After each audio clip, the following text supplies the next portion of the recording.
임신의 증상을 우리는 언급을 했었고, 그럼 임신 중에 일어날 수 있는 불편감 부분 한번 보겠습니다, 여러분. 자, 이 부분도 여러분 제가 거듭 중요하다고 말씀드렸죠. 그럼 이때 문제에서는 어떤 식으로 나올 수 있냐면, 이 불편감이 이때 이런 불편감들은 병원에 가야 되는가 안 가야 되는가 얘를 물어서 병원에 가야 되나 안 가야 되는 때 불편감은 안 가도 되는 거, 그죠?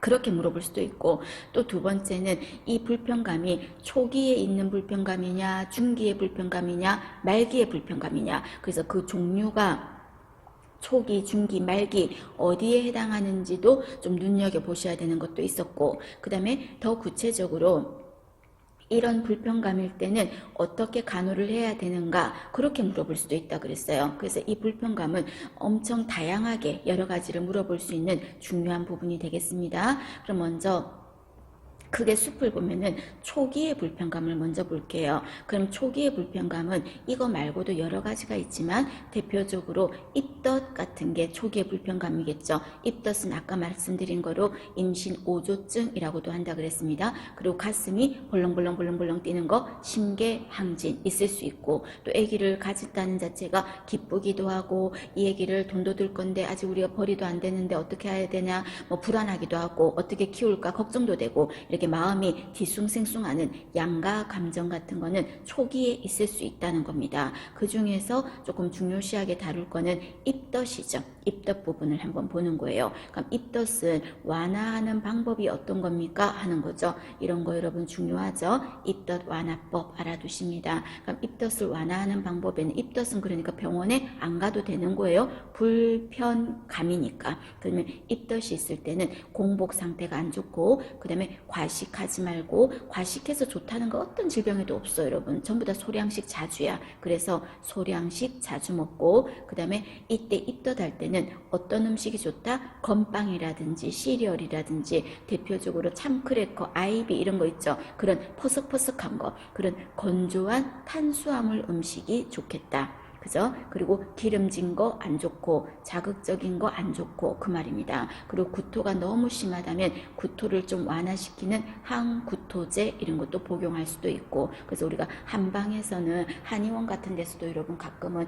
입덧 너무 심하면 어떻게 합니까? 입덧을 완화시키는 약도 좀 복용하잖아요. 그래서 그런 것도 먹을 수 있고, 그 다음에 의외로 입덧을 할 때는 콜라나 따뜻한 우유, 차 이런 게 도움이 된다. 그리고 입덧을 하니까 여러분 막 구토를 하다 보니까 수분의 양도 많이 빠져나갈 수가 있겠죠. 그래서 수분의 섭취는 어떻게 한다? 증가시킨다. 3000cc 정도로 증가를 시켜라 라고 말했습니다. 전체적으로 중요하니까 간호법 알아두시고요.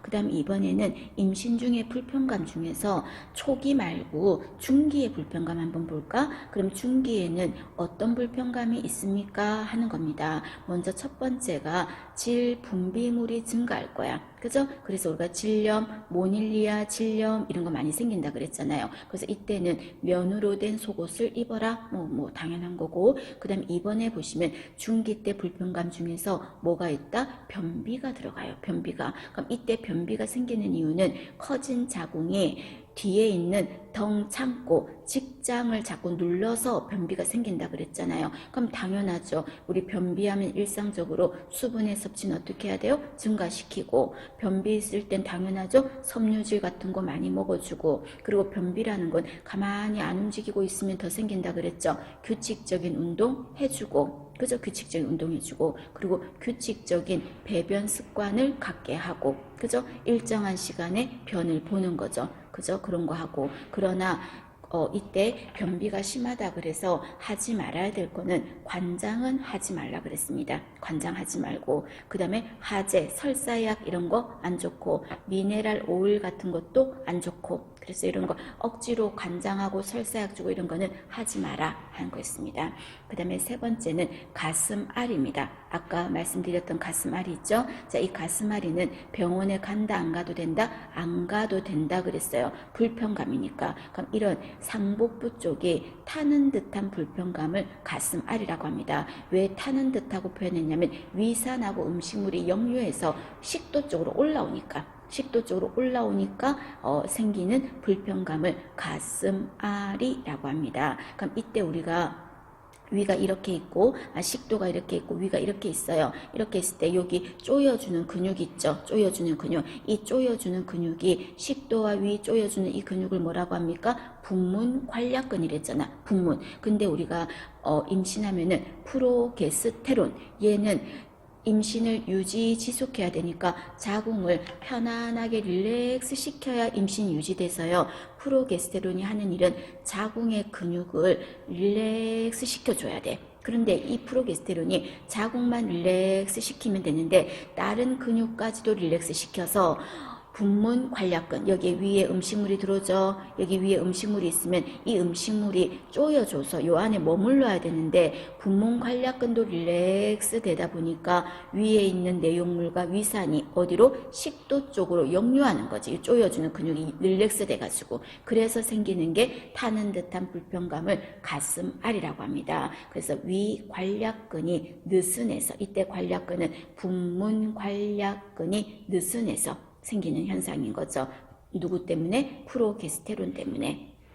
그래서 이때 이런 것 때문에도 생기고 또는 다른 측면에서 생각한다면 커진 자궁이 어디를 누를까요? 위를 누르겠지. 위를 지그시 꾹 누르니까 위에 있는 내용물이 식도 쪽으로 올라오는 거죠. 그런 현상이 가슴앓이라고 합니다. 그럼 이때 어떻게 해야 됩니까? 하면은 자, 이때 무릎을 구부리는 자세 좋지 않아요. 안 좋다는 겁니다.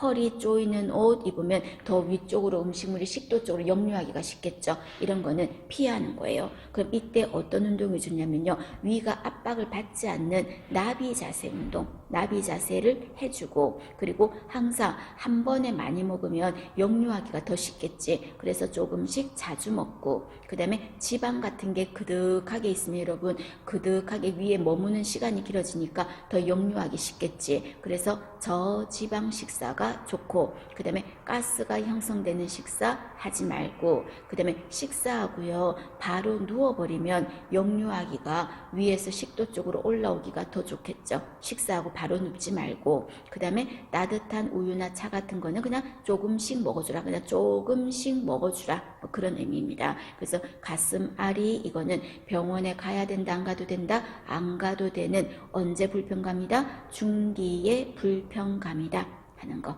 알아두실 거.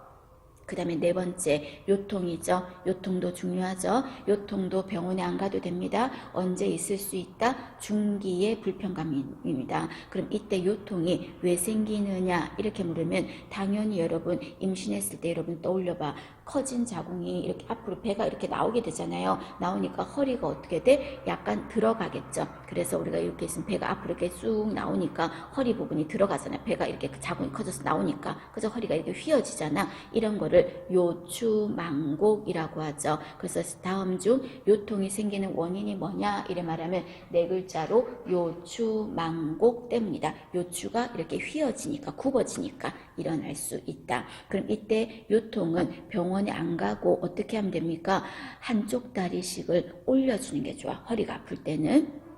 그 다음에 요통이 있을 때는 여러분 온 찜질이 좋겠죠? 뜨뜻하게 찜질 지져주고, 그죠? 그 다음에 굽은 낮은 굽이 좋겠죠? 허리 아플 때. 그리고 요통 있을 때는요 고양이 운동이 좋아. 고양이 운동. 자, 가슴앓이일 때는 나비 자세가 좋고요. 요통일 때는 고양이 운동. 우리 슬룡이처럼 하는 거 있죠? 고양이 운동이 좋다. 그 다음에 또 골반을 흔들어주는 운동도 요통을 도움이 된다. 그 다음에 매트리스는 꿀렁꿀렁 되면 허리가 더 꿀렁꿀렁 되면 안 되겠죠. 그래서 허리 하면은 딱딱한 매트리스. 그리고 온찜질이라는 거 시험에 언급됐던 적이 있습니다. 요통의 간호법 알아두시고요. 중기의 불편감입니다. 그 다음 5번에 보시면 체위성 저혈압이라는 거 있죠. 다 중요합니다. 체위성 저혈압은 어떤 자세를 취하니까 혈압이 떨어진 거야. 그래서 어지러워가지고요. 심하면요 기절해, 실신할 수도 있어. 그럼 우리 문제에서 실신이라고 말하면요 큰일 난 것 같잖아요. 병원에 빨리 가야 될 것 같잖아요. 안 가도 돼요. 자세를 그렇게 취해서 만약에 어지러워서 실신을 했다면 이거는 체위성 저혈압이거든. 그럼 이때 체위성 저혈압은 어떤 자세를 했을 때 그러냐면요 앙와이를 했을 때 자궁이 어떻게 된다? 하대 정맥을 눌러서. 여러분 자궁이 배가 이렇게 나왔어. 배가 나와서 이렇게 누웠어. 누웠을 때 배예요, 배. 그럼 누웠으면 다리 쪽에 있는 피들이 심장 쪽으로 올라와야 되지 않나? 그럼 우리가 인체 구조와 기능에서 복강과 하지에 있는 혈관은 어느 혈관으로 올라와야 됩니까? 하대 정맥을 타고 우심방으로 올라와야 되잖아. 그런데 봐봐요. 여기 자궁이 커져가지고 배가 이렇게 딱 누르고 있으니까 꽉 눌러버리니까 다리 쪽에 있는 피들이 못 올라오는 거야. 못 올라와. 그럼 심장 우심방에서는 피를 패스 받으려고 기다리고 있는데 못 올려 보내니까 결론적으로 심장에는 피가 부족하지. 그래서 심장에 피가 부족해서 핑그르리 하고 어지러워서 똑바로 누웠을 때 기절할 수 있어. 이거는 체위성 저혈압이라고 합니다. 그럼 이거는 병원에 안 가도 돼요. 당연히 커진 자궁이 여기를 눌러서 생기는 현상이거든. 그럼 이때 어떻게 하면 됩니까? 똑바로 안 누우면 되지. 누르지만 않으면 되니까. 그럼 어떤 자세를 할까요? 좌측위를 취하는 겁니다. 왼쪽으로 누워주면 아래쪽을 하대정맥을 누르지를 않으니까요. 됐나요? 그래서 체위성 저혈압은 병원에 안 가도 되는 현상이고 이런 현상이 생기면 어떻게 한다? 좌측위를 취한다는 거. 그래서 우리 응급간호했을 때 위세척 무슨 자세였어요? 좌측위. 그 다음에 위내시경 할 때도 좌측위. 관장할 때도 심스 또는 좌측위. 맞나요? 그리고 모성간호에서 체위성 저혈압도 좌측위. 맞나요? 그죠? 좌측위가 많아. 그럼 우측위는 어떤 거였습니까? 애기 수유시키고 나서 수유하고 나서 어느 쪽으로 누워준다? 우측위, 우측으로 누워준다. 애기 젖먹이고 나서만 우측이고 나머지 우리가 했던 것 중에서는 대부분 다 좌측위로 눕힌다. 됐죠? 정리 그렇게 하십시오. 자, 그 다음에 임신에서 생기는 불편감 중에서 이번에는 말기의 불편감입니다. 그럼 임신 말기의 불편감에는 어떤 게 있습니까? 하는 거예요. 그럼 말기에는 있을 수 있는 불편감이 첫 번째가 다리 경련, 그리고 다리 부종, 그리고 정맥류 이런 거는 임신 말기의 불편감입니다. 그럼 첫 번째 다리 경련은 우리 아기 가졌을 때 여러분 임신했었던 수험생분들은 어떤 게 있어요?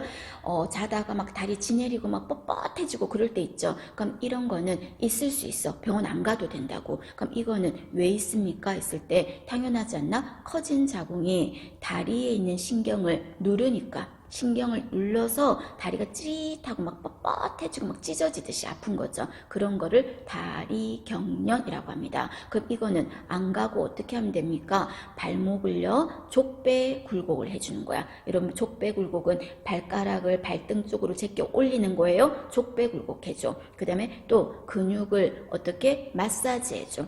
다리 경련 일으킬 때는 마사지 하는 게 좋습니다. 마사지 해줘. 그 다음에 또 칼슘 같은 것도 좋고요. 그 다음에 온찜질을 해야 돼요. 공부하다 또 졸다가 여러분 냉찜질하고 하면 더 경련이 더 심해져요. 온찜질을 한다는 거. 그 다음에 다리가 부을 수도 있겠죠. 그죠? 그럼 다리가 부었을 땐 어떡합니까? 했을 때, 자, 당연한 겁니다. 다리를 올려줘야 되겠지. 그럼 다리를 올려주는 그 자세를 일명 T포지션, 트렌들렌 버그 체위를 취해라. 그 다음에 다리가 부을 때는 여러분 허리나 다리 조이는 옷 같은 거 안 좋겠죠. 그리고 잠자는 동안에 부었을 때는 너무 심할 때는요 잠자는 동안에도 탄력 스타킹 같은 게 좀 도움이 되고, 그리고 다리 부종이 있다는 말은 여러분 좀 조심하세요. 우리가 부종이 있으면 수분을 제한하는 거잖아요. 그런데 이때 다리가 부었다는 말은 순환이 제대로 안 되는 건데 그 순환을 돕기 위해서 상황에 따라서 수분은 충분히 줘야 돼. 다리에 부족만 있을 때는 수분을 좀 충분히 주고 이런 것도 있습니다. 그리고 좌욕 같은 거 해주고 이런 거 들어갑니다. 그 다음에 정맥류 있을 수 있어요. 그럼 이 정맥류는 말기의 불편감이거든요. 그럼 이거는 왜 생기는 겁니까? 이래 말하면 커진 자궁이 어디를 하대정맥을 눌러서 정맥 아랫부분이 블룩블룩블룩 튀어나오는 거, 그걸 뭐라 그랬어요? 정맥류라고 했지 않습니까? 그리고 제가 수업 시간에 말씀드렸죠. 하지 정맥류 알아보는 테스트, 트렌들렌 버그 테스트라는 게 있다는 거. 됐죠? 정리하십니다. 그래서 임신 초기의 불편감, 임신 중기의 불편감, 임신 말기의 불편감 하고 이름 항목 위주로 알아두셔야 됩니다. 자, 그 다음에 임신 말기에 금방 제가 정맥류라는 거 중요하다 그랬어. 이거는 병원에 가야 돼요? 안 가도 돼요? 안 가도 된다 그랬습니다. 그럼 이때 임신 말기에 일어나는 정맥류 진단하는 테스트 금방 트렌델렌버그 테스트라고 했고요. 그리고 정맥류가 일어났을 때는 밑에 쪽으로 다리 쪽으로 피들이 안 올라오고 자꾸 눌려서 생긴 거거든. 그럼 다리 쪽으로 피가 눌리면 안 돼. 정맥류가 심할 때는. 그럼 다리를 어떻게 해야 될까? 올려야 그쪽으로 피가 쏠리지 않겠지. 그 자세를 골반 고이, 하지 상승, T 포지션이라고 했죠. 그 다음에 정맥류 하면은 낮에 어떻게 한다? 탄력 양말을 신는다. 밤에 신는 게 아니고 낮에 탄력 양말을 신는다. 그리고 조이는 옷 같은 거는 순환을 더 잘 못하게 하니까 조이는 옷은 피하라. 그리고 가볍게 걷는 운동이 좋다. 가볍게 걸어줘라 이 말입니다. 그리고 안 좋은 자세가 다리를 꼬는 자세 이런 거 안 좋다. 그리고 정맥류는 그쪽으로 피가 쏠려서 생긴 거니까 우렬 몰려 있는 거죠. 그거를 쭉 풀어줘야 되니까 좌욕 같은 게 도움이 되겠다. 그리고 이때 정맥류라는 거 우리는 하지 정맥류 그것만 떠올리는데 다리 쪽에도 생길 수 있지만요.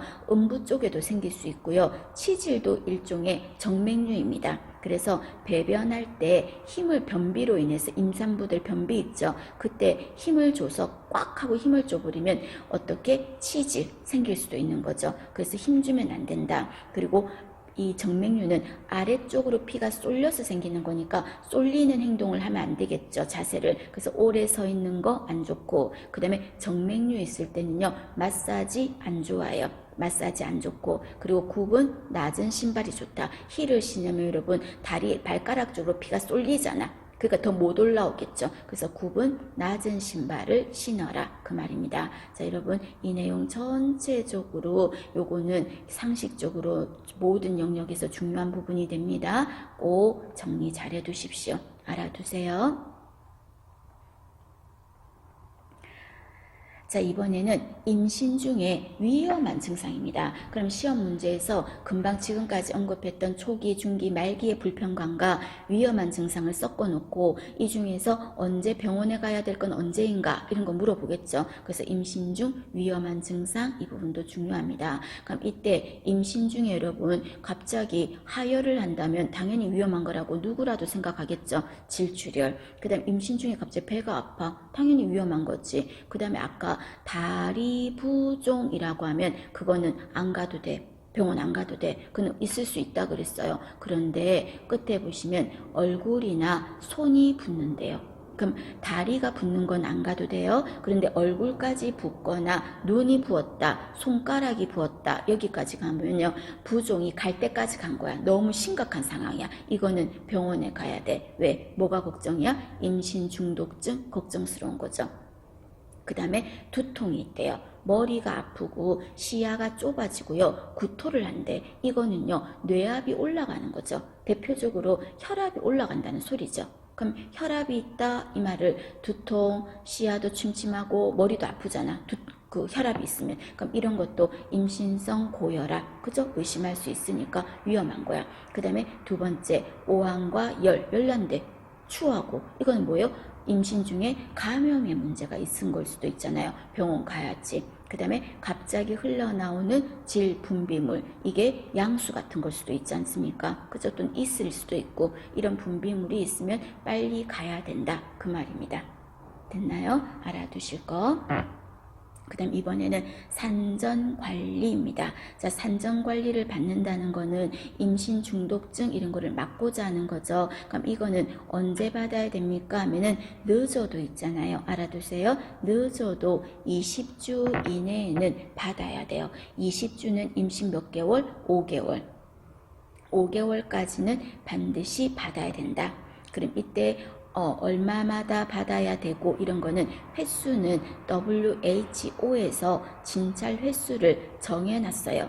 정해놨는데 임신 7개월까지는 자 7개월이면 여러분 한 달은 4주니까 7개월이면 28주까지를 말하겠지. 그럼 28주까지는 한 달에 한 번 가는 거야. 그 다음에 8개월, 9개월 때는 9개월이니까 4, 9, 36에서 36주겠지. 여기까지는 한 달에 2번 가는 거, 더 자주 가야 되겠죠. 그 다음에 36주 지나서 출산할 때까지는 매주 가는 거예요. 그러니까 매주 간다는 말은 한 달은 4주니까 한 달에 몇 번 간다? 4번 가는 거죠. 무슨 말인지 아시겠죠? 그래서 어떤 여성이 예를 들어서 26주에 갔다 왔다. 26주에 갔다 왔다. 그럼 26주에 갔다 왔다면 이거는 1번, 여기 1번, 2번, 3번 중에서 어디에 해당하는 거야? 한 달은 4주니까 4, 6, 24, 6개월하고 절반이네. 1번이잖아. 그럼 한 달에 한 번 가야 되죠. 그럼 언제 가야 돼? 30주에 가야 되겠지. 30주에. 그럼 30주에 갔다 왔어요. 그럼 또 다음에 언제 갈까요? 30주 갔다 왔으면 이제 어디에 해당돼? 2번에 해당하지 않나? 그죠? 2번에 해당하는 거죠. 왜냐하면 4, 7, 28, 7개월 넘었잖아요. 그죠? 2번이야. 그럼 한 달에 2번 가잖아. 그러면 언제 가요? 32주 때 가겠죠. 그 다음에 또 34주에 가겠죠. 그죠? 그 다음에 또 언제 갈까? 36주에 가는 거지. 자, 36주는 임신 9개월 갔다 온 거예요. 그럼 이제 언제 가요? 3번에 해당하지. 그러니까 어떻게 가? 37, 38, 39 이런 식으로 출산할 때까지 매주 가는 거죠. 이렇게 정했다는 겁니다. 그 다음에 3번. 그럼 이렇게 진찰을 받으러 갔을 때, 산정관리를 받으러 갔을 때 어떤 거 합니까? 하는 내용입니다. 먼저 첫 번째, 처음 갔을 때 건강력을 알아보겠죠. 과거에 어디 아픈 적 없었습니까? 생리 언제, 초경 언제 했고 어떻게 했고 막 물어보겠죠. 그리고 아기 출산한 적, 유산한 적 있었습니까? 뭐 이런 거 물어보겠죠. 그 다음에 흉부 엑스레이도 상황에 따라 찍을 수 있겠죠. 단 흉부 X선은 임신 3개월 안에는 찍지 마라. 왜? 3개월까지는 태아 장기가 만들어지는 시기이기 때문에 이때는 하지 마라 예요. 그 다음에 또 매번 갈 때마다 뭘 체크합니까? 체중, 그 다음에 혈압, 그리고 소변 검사도 할 겁니다. 그리고 혈액 검사 하겠습니다. 피 검사 하겠습니다. 피 검사 중에서 어떤 피 검사? VDR을 할게요. VDR을 봤어만 무슨 검사예요? 매독 알아보는 거죠. 할 거고, 그 다음에 인부가 또 풍진에 걸려있으면 큰일 나잖아. 그래서 풍진 항체가 있나 없나 알아볼 거고, 또 빈혈이 있어도 안 되니까 헤모글로빈 이런 것도 알아볼 거고, 그 다음에 엄마의 혈액형 알아보겠죠. RH 또는 ABO형 다 알아보겠죠. 왜? 태아 저가구증, 황달 이런 거 의심하니까 알아볼 거고, 또 심전도 이런 것도 할 수 있고, 질검진 이런 것도 들어갈 수가 있는 겁니다.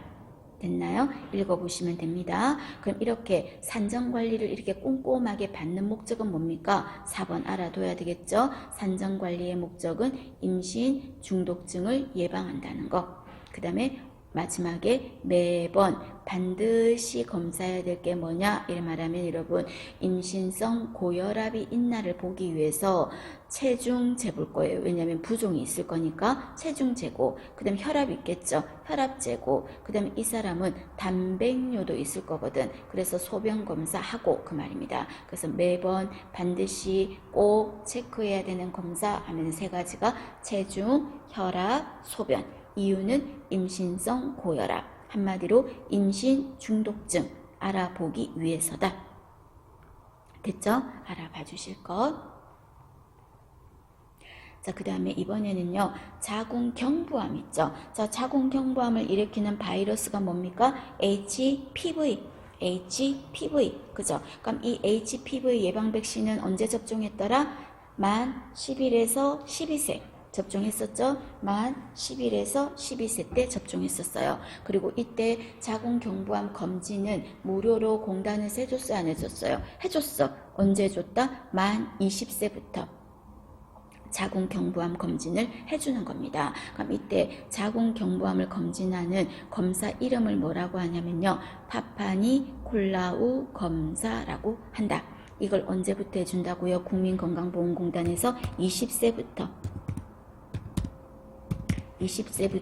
검진해줍니다. 그럼 이때 검진할 때 어떤 자세를 합니까? 하면은 산부인과 진료 자세, 쇠석이, 절석이, 그리고 검사 전에 방광을 비워라. 그리고 이거는 분비물을 채취해야 되거든. 근데 분비물을 뽀독뽀독 다 씻어버리면 자궁 경부암 검사가 정확하게 안 나오겠죠. 그래서 검사 전에 12시간 정도 동안은 질 세척을 하지 마라.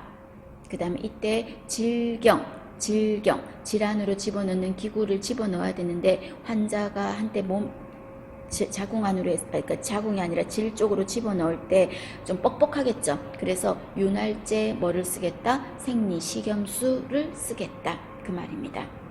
전체적으로 의미 알아두시고요.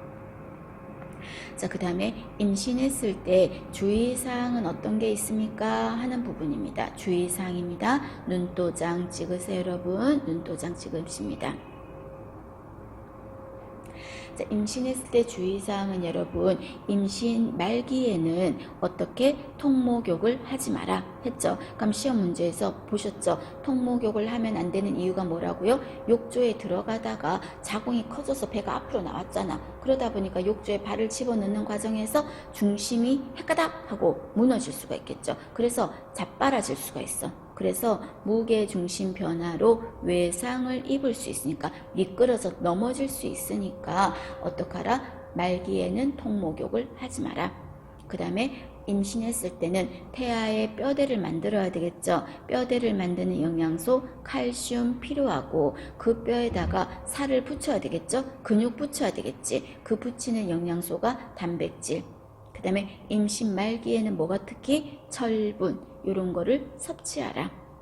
그 다음에 3번에 인부의 영양입니다. 먼저 인부들은 엽산을 증가시켜야 된다. 왜냐하면 엽산은 엄마에게는 빈혈을 막을 수 있고 태아에게는 신경계에 영향을 줄 수 있기 때문에 엽산을 충분히 섭취해야 됩니다. 인부에게는 뭐요? 빈혈. 그 다음에 태아한테는 신경계에 악영향을 줄 수도 있다. 즉 지능이나 이런 발달이 좀 안 될 수가 있다는 거죠. 그래서 엽산 꼭 먹어줘야 돼. 그 다음에 또 칼슘도 먹어줘야 돼. 왜? 태아 골격을 만들어야 되니까. 그 다음에 태아 성장을 위해서 조직을 만드는 데 필요한 건 뭐였어요? 단백질. 그 다음에 임신 말기에 특히 필요한 게 뭐냐? 이런 말하면 철분. 그래서 철분이 많이 든 음식 하면 살코기, 간, 생선, 달걀, 노른자. 여러분 달걀, 노른자 이런 데 철분이 많다는 겁니다. 달걀, 노른자. 살코기, 간, 생선, 달걀, 노른자 이런 데 철분이 많다. 그 다음에 밑에 보시면 요오드 같은 것도 도움이 돼요. 요오드는 어디에 좋아요? 갑상선에 좋죠. 갑상선에. 그럼 이 갑상선에서 만들어진 호르몬 티록신, 갑상선 분비 호르몬 티록신, 얘가 잘 만들어지는 데는 어떤 음식이 좋다? 요오드. 그래서 미역, 다시마 이런 게 좋다는 겁니다. 그럼 만약에 인부가 이 갑상선 호르몬이 만약에 부족하면요, 어떤 문제를 줄 수 있다? 결핍이 되면 크레틴병이라고 해서 태아나 영아에게 올 수 있는 질환입니다. 결핍시 크레틴병이라고 하죠. 이거 여러분 아동관 올 때 제가 선천성 대사 이상 질환이라고 하면서 언급을 했었어요. 그 다음에 임신 말기 때는 아까 다리도 붓고 경련도 일어나고 그렇댔잖아요. 그러니까 이때는 어떻게 한다? 이때는 임신 말기에는 부종이 안 생겨야 되니까 나트륨을 제한하겠습니다. 소금기를. 그리고 기름기 있는 것도 제한하겠습니다. 그리고 이때 임신하면 당연하지 않나요? 칼로리를 증가시켜야 되겠죠. 태아한테도 줘야 되니까. 그래서 그 다음 건 참고로만 하면 됩니다. 임신 1기 때는 평소와 같이 주면 돼요. 그 다음에 2기 때 있죠. 2기 때는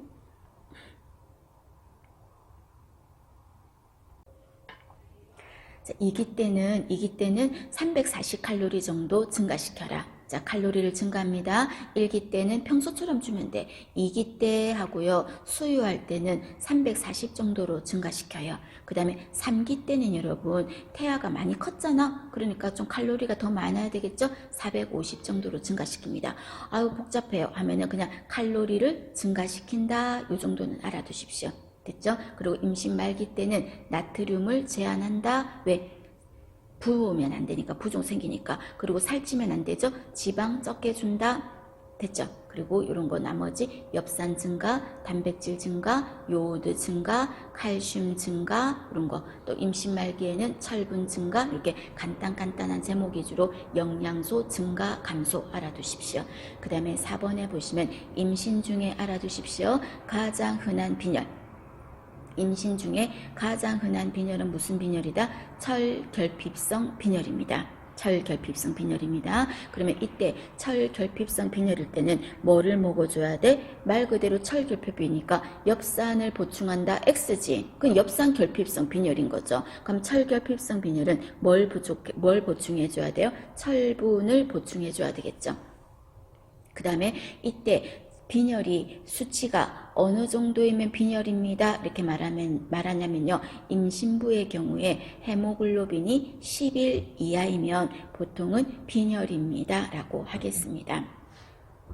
그 다음에 5번 유방보호입니다. 자, 유방보호라는 말은 여러분 뭐냐면 유방이 다칠까봐 보호한다는 게 아니라 모유가 출산하고 나서 잘 나올 수 있도록 트레이닝을 하겠다는 겁니다. 그래서 유방보호는 모유 수유 준비를 위해서 하는 겁니다. 그럼 이거를 언제부터 하면 좋겠습니까?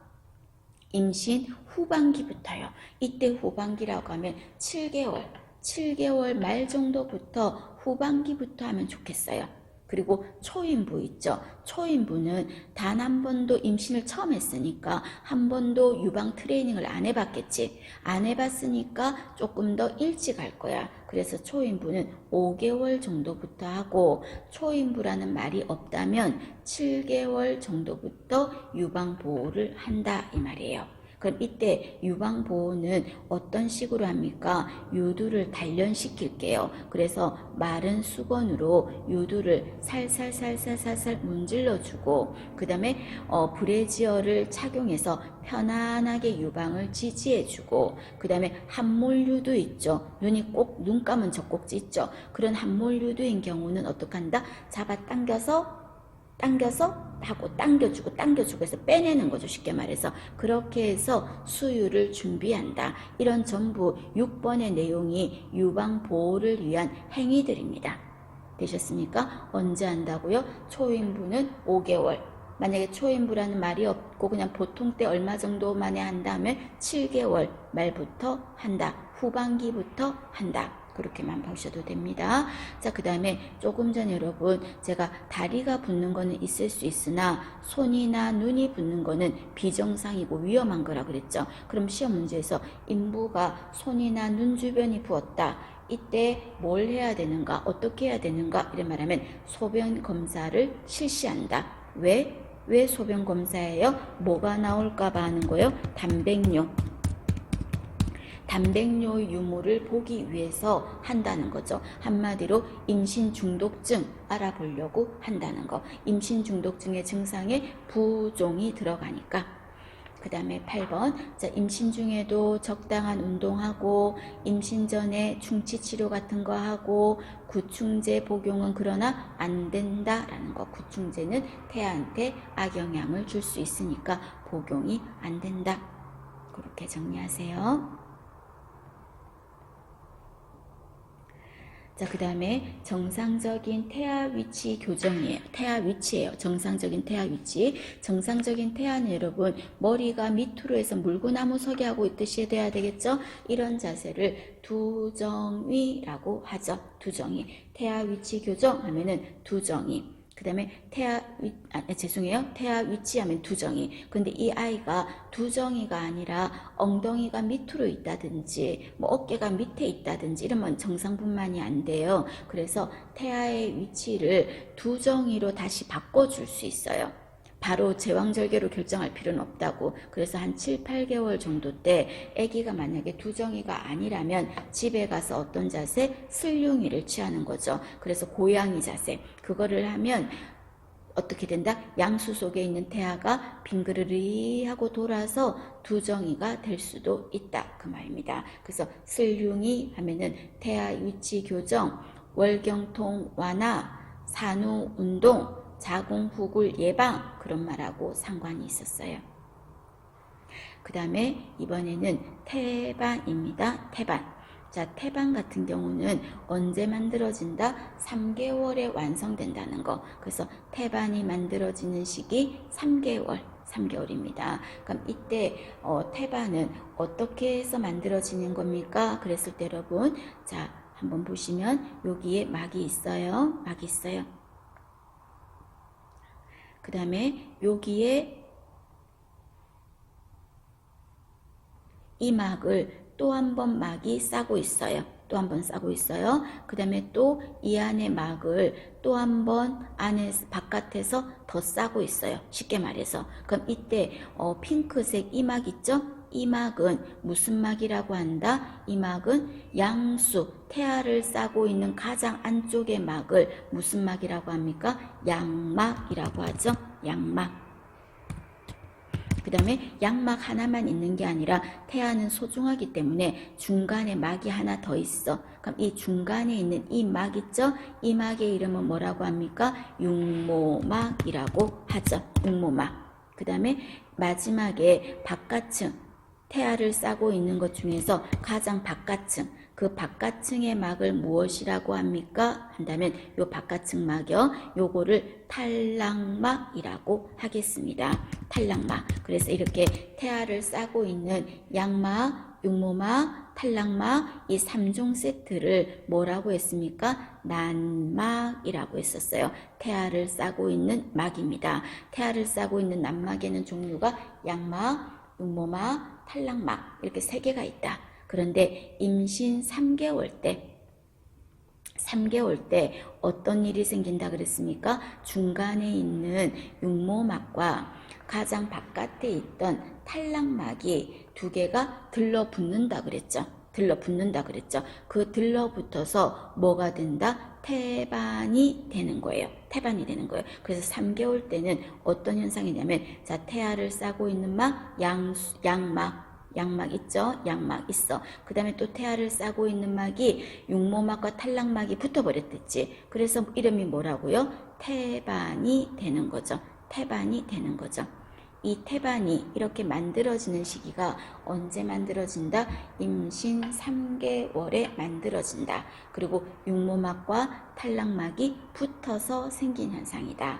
그리고 이 태반은 태아의 몸무게의 6분의 1을 차지한다. 그 말입니다. 그러면 태반이 하는 일은 어떤 일을 합니까? 호르몬을 분비하고 알아두셔야 되겠죠. 그 다음에 영양분을 공급하고, 그 다음에 또 배설작용하고, 그 다음에 또 중요한 호흡작용도 한다는 거. 호흡작용도 한다. 이렇게 알아두십니다. 태반까지 봐주실 것.